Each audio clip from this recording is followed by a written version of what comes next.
திருவாரூர் மாவட்டம் திருத்துறைப்பூண்டி அருகே கோபாலசமுத்திரம் பகுதியில் மதுக்குறு பகுதியிலிருந்து 20க்கும் மேற்பட்டோர் இடும்பவனம் பகுதியில் துக்க வீட்டிற்கு செல்வதற்காக வாடகைக்கு வேன் பிடித்து வந்துள்ளனர். இந்த வாகனத்தை சுப்பிரமணியன் என்பவர் ஓட்டி வந்துள்ளார். இந்த நிலையில் கோபாலசமுத்திரம் பகுதியில் வந்தபோது சாலையில் திடீரென்று மாடு ஒன்று குறுக்கே வந்துள்ளது. இதன் தொடர்ச்சியாக மாடு மீது மோதாமல் இருக்க ஓட்டுநர் வாகனத்தை நிறுத்த முயற்சித்துள்ளார்.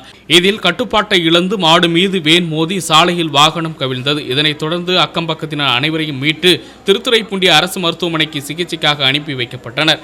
இதில் காடந்தங்குடியைச் சேர்ந்த நாகவள்ளி, அருள்ரேகா, அன்புகரசி, ஸ்வேதா உள்ளிட்ட 10க்கும் மேற்பட்டோர் காயத்துடன் சிகிச்சை பெற்று வருகின்றனர்.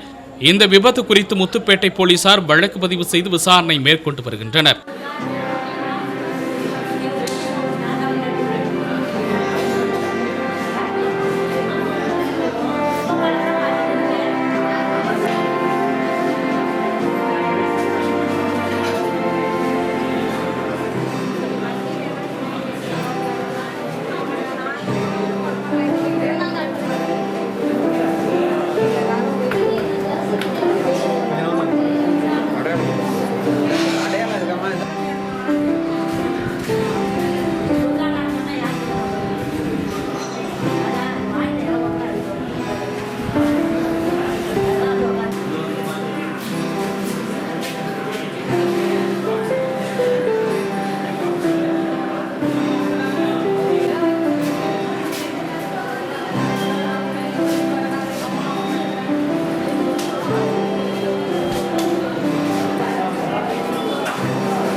செய்திகளை உடனுக்குடன் தெரிந்து கொள்ள உங்கள் அரசு நியூஸ் சேனலை பாருங்க. சேனலை சப்ஸ்கிரைப் பண்ணுங்க.